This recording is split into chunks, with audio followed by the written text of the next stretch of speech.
At Thanksgiving, every sibling got thanked during the speech except me. I smiled, snapped a photo, and quietly slipped out. That night my mom called me crying after she read my caption. This isn't just a story about a family dinner, it's about the crushing weight of being invisible to the people who are supposed to see you most clearly, and how one gut punch moment finally forced me to speak my truth. It's about a Thanksgiving that shattered my illusion of family, and ultimately, put it back together again, stronger than ever. My name is Virginia, and for as long as I can remember, I've been the odd one out in my family.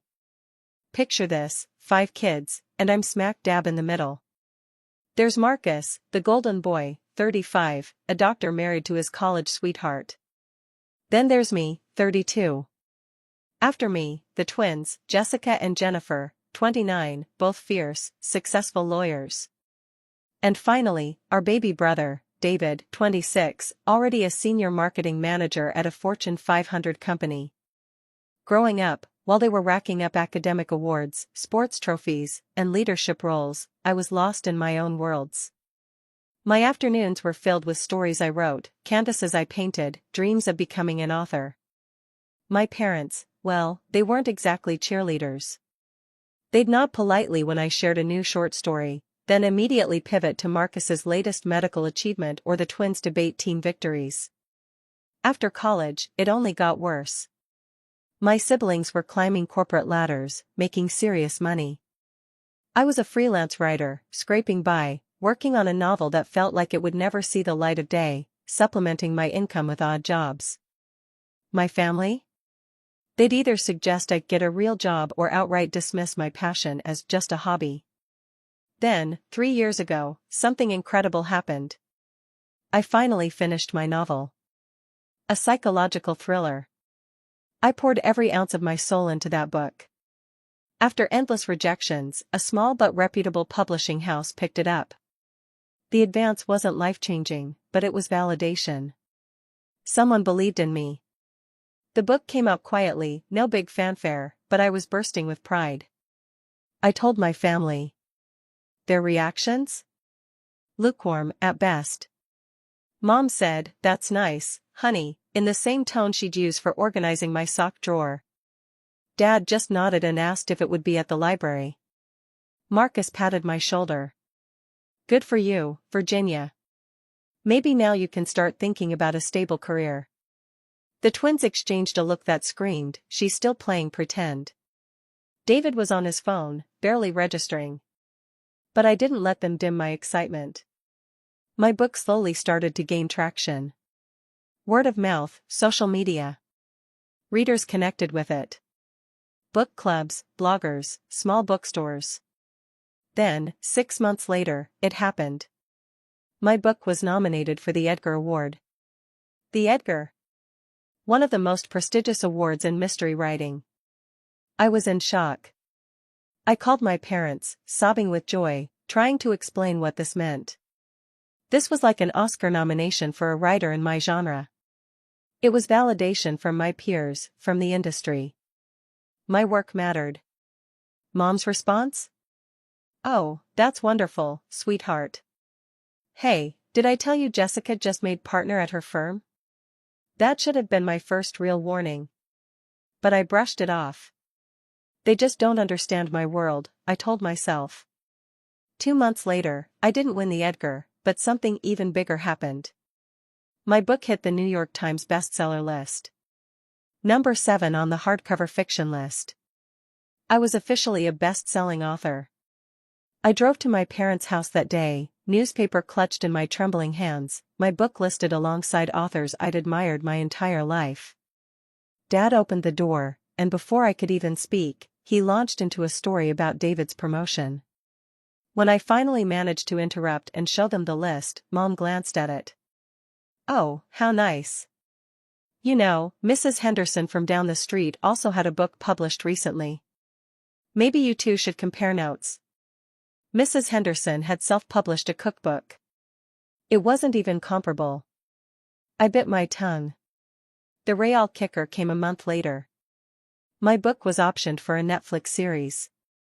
A major streaming service wanted to turn my novel into a limited series.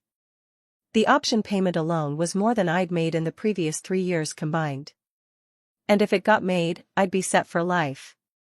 I called a family dinner to share the news. I even offered to cook, something I never do, because I'm terrible in the kitchen. I wanted this to be special. I wanted them to finally understand that their dreamy, underachieving daughter had actually made it. At dinner, I waited for the perfect moment. I have something incredible to share, I announced, my voice trembling with excitement. Netflix has optioned my book for a series adaptation. The silence that followed was deafening. Finally, Marcus cleared his throat. That's great, Virginia. What does option mean exactly? Like, is it definitely going to happen? I explained the process. The twins seemed more interested in their phones. David asked if I'd meet any celebrities. Mom patted my hand. Well, isn't that something? Then she immediately changed the subject to Jessica's latest case. That night, I went home and cried harder than I had since my teenage years. It wasn't just disappointment. It was a deep, crushing realization: no matter what I achieved, my family would never see me as successful. I wasn't the doctor, the lawyers, the corporate executive. I was just Virginia, playing dress-up in the grown-up world. But life went on. The Netflix series got greenlit and went into production. My book kept selling, and I was already working on my second novel with a much larger advance. I was invited to literary festivals, interviewed on podcasts, featured in magazines. For the first time, I felt professionally fulfilled and financially secure. Yet, every family gathering was the same. My achievements were footnotes, brief acknowledgments before the conversation moved to Marcus becoming chief of surgery, the twins handling high-profile cases, David being headhunted by an even bigger company.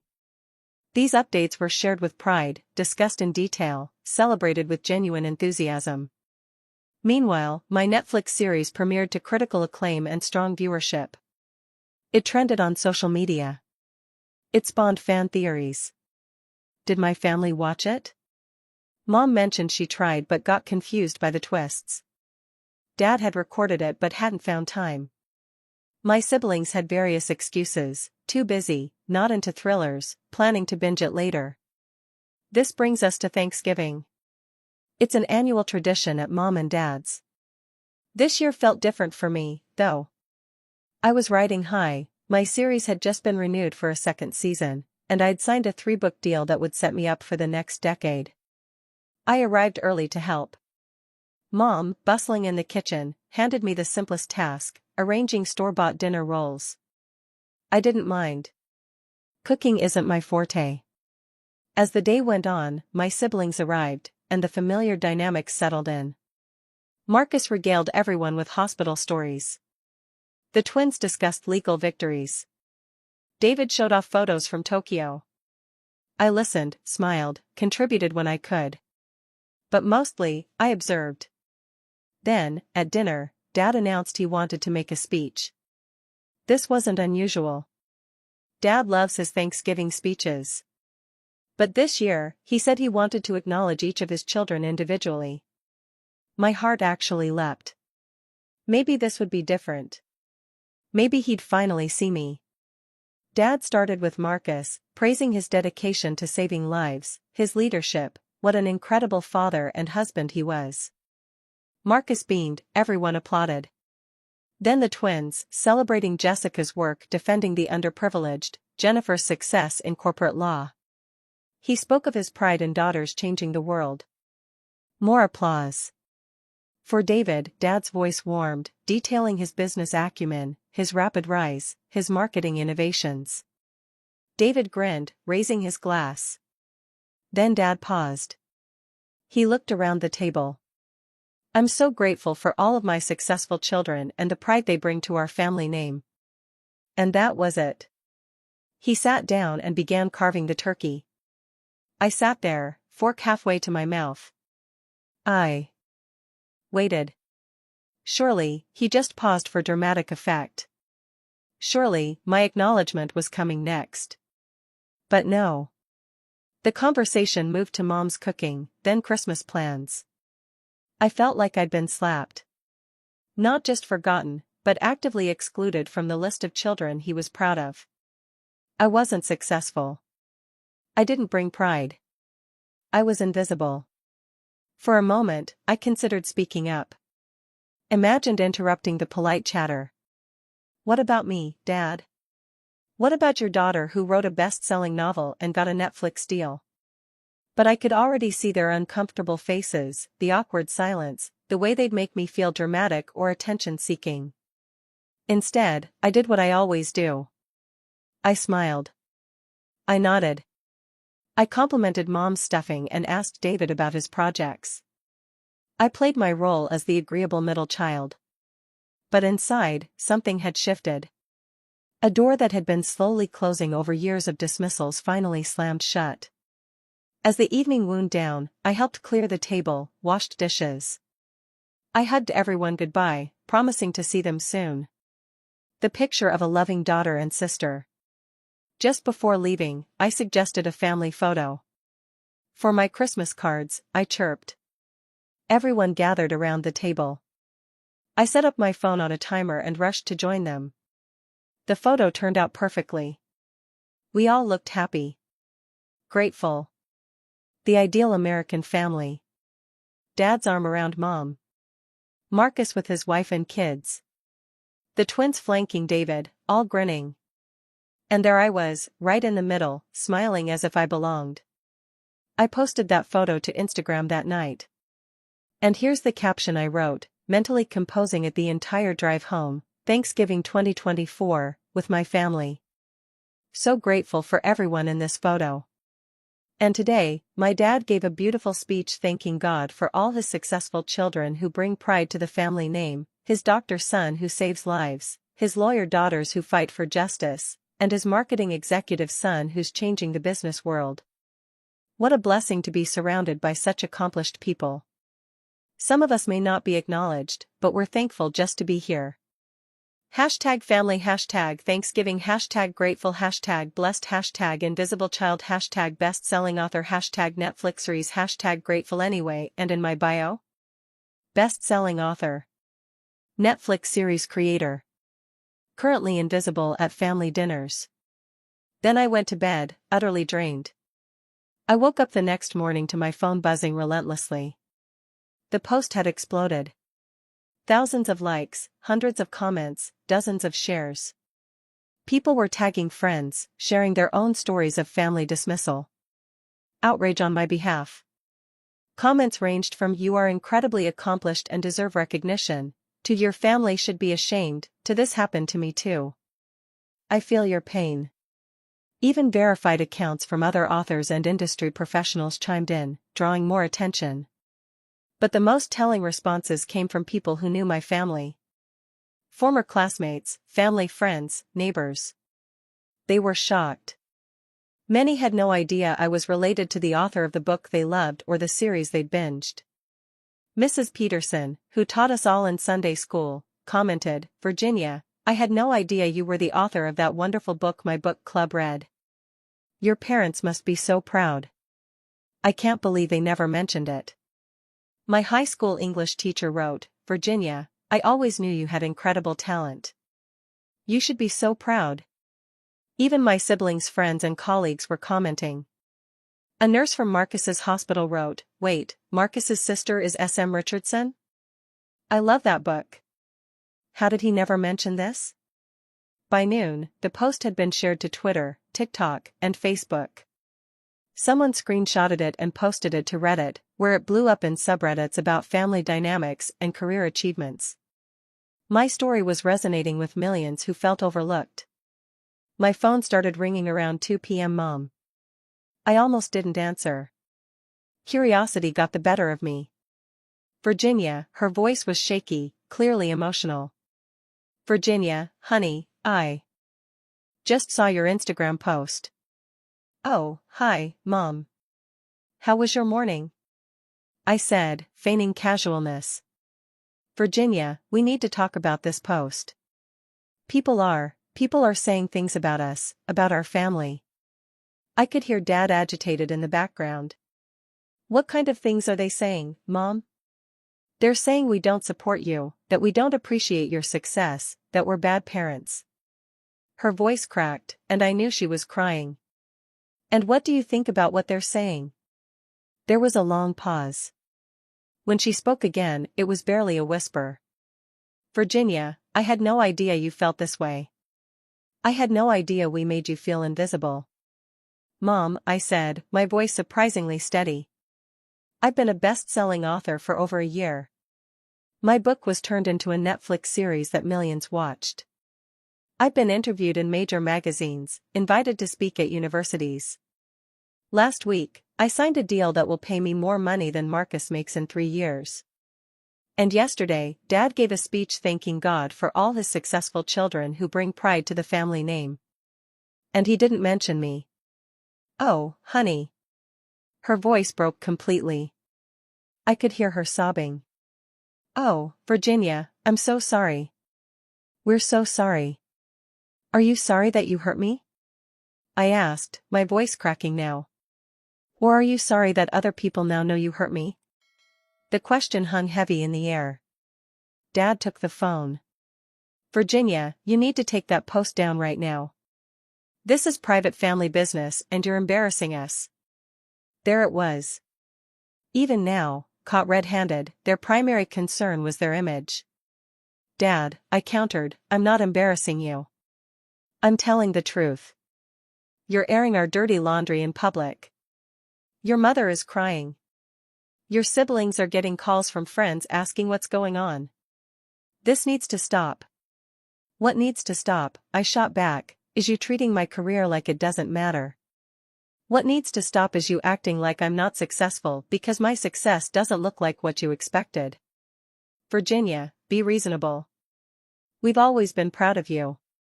No, Dad, you haven't. And the proof is in yesterday's speech.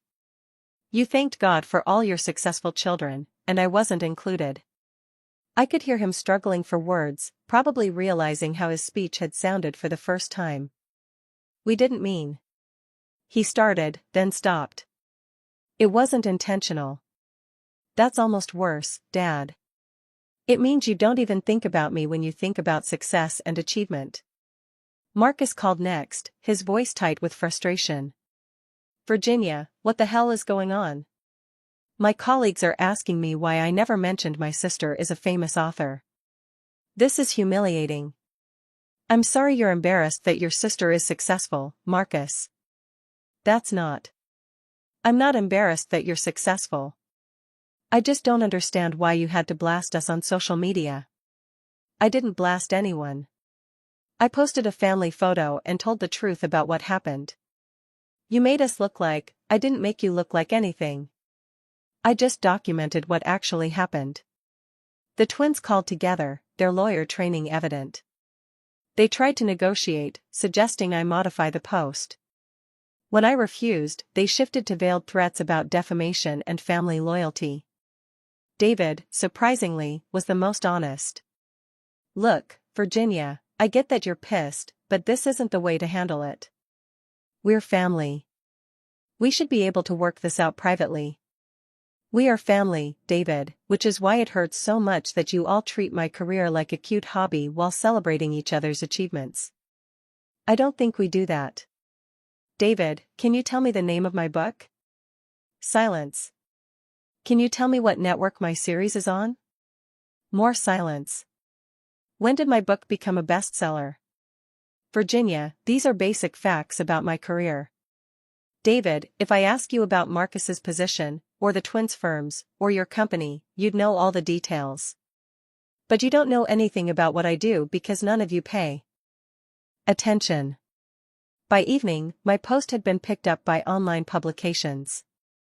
A blogger wrote an entire article about my experience. A podcast about sibling relationships reached out. My story was becoming part of a larger conversation about how families define success. Reporters, producers, my phone kept ringing. The attention was validating in a way I hadn't expected. What I hadn't anticipated was how it would affect my professional life. My literary agent called, breathless. Virginia, do you realize what's happening? Your book sales have tripled this week. People are buying your novel specifically because of this Instagram post. They want to support you. My publisher was thrilled. The controversy had become the best marketing campaign they could have asked for. Bookstores featured my novel with signs reading, "Support authors," from invisible to bestseller. Netflix executives were fascinated. My series producer called, "We've seen a significant spike in viewership. People are binge-watching your show to understand what your family was dismissing. It's incredible. We're already talking about fast-tracking season 3. But the most unexpected response came from other authors. My inbox was flooded.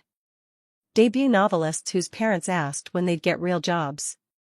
Mid-list authors whose siblings treated their books like expensive hobbies. Even bestsellers whose families minimized their success. One message stuck with me, from a Pulitzer Prize-winning journalist. "My parents sacrificed everything for me to be successful," she wrote. "But they measure success by doctor, lawyer, engineer. When I won the Pulitzer, my mother asked if it came with health insurance. Your post made me realize I'm not alone in this weird limbo of being professionally accomplished, but personally invisible to the people who raised me." The solidarity from other creatives was overwhelming. Actors, musicians, visual artists, all sharing their stories. A best-selling romance author even started a hashtag #invisible accomplishments. It trended for 3 days, creating a virtual support group. The irony wasn't lost on me. My family's dismissal had accidentally created the biggest promotional campaign of my career. But the attention also brought criticism. Some accused me of being ungrateful. Others called me dramatic. The harshest came from a blog post titled "The Privileged Pain of the Successful Daughter." The author, a struggling freelance writer, accused me of complaining while enjoying financial security. "Some of us would kill for Virginia's problems," she wrote. Her family doesn't understand her success, but at least she has success to misunderstand. The post stung because there was truth in it. I was privileged. But the criticism missed the point. Success without recognition from the people you love feels hollow, regardless of the money. The situation became even more complicated when I discovered my siblings were facing their own fallout. Marcus's colleagues asked why he'd never mentioned his sister's Netflix series. Jessica was mortified when her senior partner asked about my show and she admitted she'd never watched it. Jennifer faced similar awkwardness with a judge. David's company had actually used my Netflix series as a case study for successful adaptations. He'd sat through a presentation about my show's marketing strategy without ever mentioning his connection. When a colleague found out through social media, his credibility took a hit. "They think I was hiding it," he told me. "Like I was ashamed of you." Which I wasn't. I don't know. I just never thought about it. That phrase, "I just never thought about it," became a recurring theme. They weren't maliciously dismissive, they were passively indifferent. In some ways, that felt worse. The professional awkwardness they experienced was an unexpected consequence, but it served an important purpose. For the first time, they were feeling, secondhand, the invisibility I'd felt for years. My parents faced their own reckoning. Longtime family friends started asking pointed questions. Their hairdresser, who'd been reading my book for months, was confused they hadn't mentioned it. "People keep asking us about your book and your show," Dad said during one tense call. "We look like idiots because we don't know basic facts about our own daughter's career." "How do you think I felt," I replied, "when my own family didn't know basic facts about my career?" The social pressure forced them to confront their blind spots in a way my gentle attempts never had. They were finally understanding, through their own embarrassment, how dismissive they'd been. But it also revealed how little they actually knew about my daily life. Mom asked what time I usually wrote, and I realized she'd never asked about my routine before. Dad wanted to know how long it took to write a book, a question that showed he'd never been curious about my process. The twins started asking about royalty structures, film rights. David asked about promotional strategies. They were treating my profession with the same seriousness they applied to any other business. These conversations were positive, yes. But they also highlighted how fundamentally they'd misunderstood my career. They saw me as someone who wrote books as a hobby, not someone building a multimedia entertainment brand. The viral post had forced a reckoning that was long overdue. But rebuilding our relationships on a foundation of actual understanding? That would take time. 3 days after my post, Mom called again. This time, her voice was calmer, more thoughtful. Virginia, I've been reading the comments on your post and the articles. I've been doing a lot of thinking. Okay. I owe you an apology. A real apology, not just an "I'm sorry you're upset" apology. We have been dismissive of your achievements. We have been treating your career like it's not as important or valid as your siblings' careers. I felt a small crack in the wall I'd built around my heart. We didn't understand what you'd accomplished, Mom continued, because it was so far outside our experience. When Marcus became a doctor, or the twins became lawyers, we understood. We knew how to measure their success. But your world, publishing, entertainment, creative industries, it's foreign to us. But Mom, I said, you could have asked. You could have tried to understand. You're absolutely right. And I'm ashamed that we didn't. I'm ashamed that I didn't know what a bestseller list meant until I looked it up this week. I'm ashamed that I had to Google the Edgar Award to understand what an honor your nomination was. This was more acknowledgement than I'd ever received from her. I'm ashamed, she went on, that I learned about your Netflix series from Mrs. Henderson instead of celebrating it with you. Mrs. Henderson watched your show, Virginia. Half the neighborhood has watched your show. I've spent 3 days having people ask me why we never mentioned that our daughter is S.M. Richardson. Do you know how that feels? To realize that everyone else in town knows more about my daughter's accomplishments than I do? I could hear the genuine remorse in her voice. But I wasn't ready to forgive, not entirely. How do you think it felt for me, I asked, to realize that my own family knows less about my accomplishments than strangers on the internet? Oh, honey, I can't imagine, she sobbed. I just can't imagine how much we hurt you. We talked for over an hour.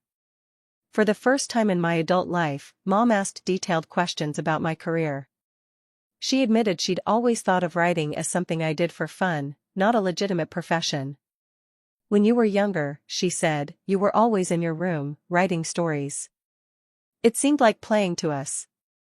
We didn't realize you were developing professional skills while Marcus was studying to be a doctor. Yes, I said quietly. And I see now how unfair that was. We saw their activities as career preparation and yours as hobbies. We were wrong. Dad was slower to come around. His apology was stiffer. More formal. He acknowledged his speech had been hurtful, but I could tell he still didn't fully grasp why. Virginia, I want you to know that I am proud of you. I've always been proud of you. But you don't think I'm successful? I guess I had a narrow definition of success. Doctor, lawyer, business executive. Those were the careers I understood and respected. And now I'm learning that success comes in many forms. Your mother has been educating me about your achievements. I had no idea that being on the bestseller list was such a big deal. I had no idea how much money you were making, or how many people were reading your work. It wasn't perfect, but it was progress. My siblings' apologies were more grudging. Marcus called it a misunderstanding. The twins maintained they'd always been proud, but admitted they could have been more vocal. David was the most honest, acknowledging he'd never really paid attention because it wasn't something he understood. But the real change came at Christmas. I almost didn't go. Thanksgiving was still fresh, and I wasn't sure I was ready for another holiday dinner of being minimized. But Mom called, and something in her voice convinced me to give them another chance. When I arrived, I immediately noticed changes. A copy of my book was prominently displayed on the coffee table. Mom had framed several positive reviews and hung them in the hallway, alongside Marcus's medical diploma and the twins' law degrees. At dinner, Dad asked detailed questions about my second book. He wanted to know about my writing process, my research, my plans for the Netflix series. The questions were thoughtful, genuine. When it came time for Dad's Christmas speech, my heart started racing. I braced myself for another oversight. But this time was different. "This year has been a year of learning for me," Dad began. "I've learned that success comes in many forms, and I've learned that I haven't always been the father I should have been to all of my children." He looked directly at me. "I want to specifically acknowledge my daughter, Virginia, who has achieved something remarkable that I failed to recognize or celebrate properly." Virginia is a New York Times best-selling author whose book has been read by hundreds of thousands of people. She created a story compelling enough to become a Netflix series watched by millions. She has been nominated for prestigious awards and has built a career that impacts people's lives through storytelling. Tears welled in my eyes. "I am proud of all my children," he continued, "for the different ways they contribute to the world. Marcus saves lives through medicine. Jessica and Jennifer fight for justice through law. David creates innovative marketing strategies that help businesses thrive. And Virginia creates stories that entertain, inspire, and touch people's hearts." The applause that followed felt different. It felt genuine, enthusiastic, and long overdue. After dinner, something unprecedented happened. My siblings started asking real questions about my work. Marcus wondered about medical thrillers. The twins were curious about publishing contracts. David asked for advice on storytelling for his presentations. For the first time, my expertise was valued and respected by my family. The Instagram post was still up, generating comments months later. It had become a touchstone for countless others who felt undervalued or invisible in their own families. My story resonated because it wasn't really about me. It was about the universal need for recognition and validation from the people we love most. It was about how families sometimes fail to see their members clearly, looking through the lens of their own expectations. The aftermath taught me several important lessons. First, speaking up for yourself isn't selfish or dramatic, it's necessary. I'd spent years accepting their dismissal, telling myself their opinion didn't matter. But the truth was, it did matter.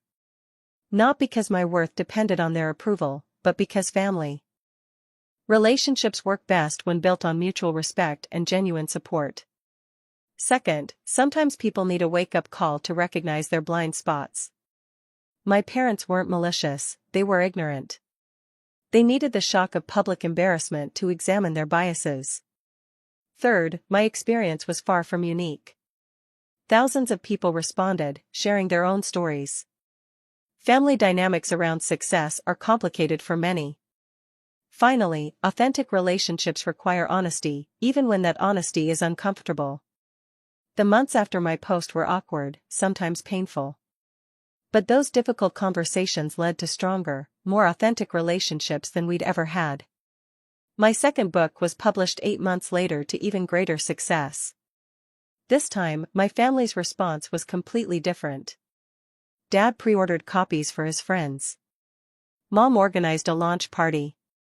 My siblings promoted it on social media. When it debuted at number 3 on the bestseller list, I got congratulatory calls from every family member within an hour. Marcus sent flowers.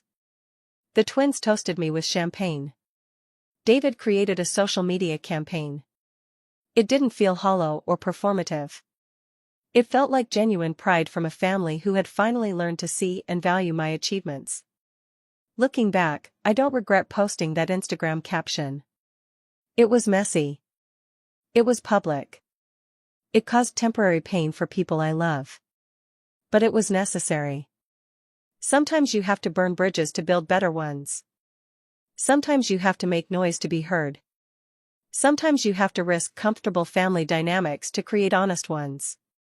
The little girl who wrote stories never imagined one of them would expose family secrets on the internet and spark a national conversation. But that's the thing about being a storyteller, life gives you plot twists you never saw coming. And sometimes the most important story you tell is your own. My relationship with my family isn't perfect now, but it's real in a way it never was before. They see me clearly. They value my contributions. They understand that success comes in many forms.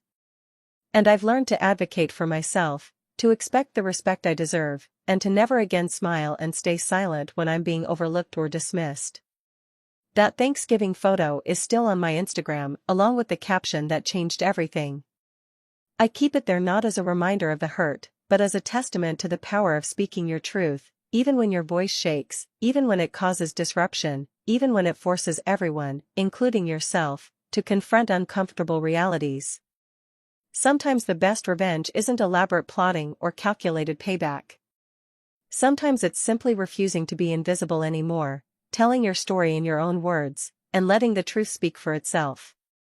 Sometimes the most powerful thing you can do is smile, take a photo, and tell the world exactly what happened. And sometimes, if you're very lucky, the people who hurt you will listen, learn, and love you better than they ever have before.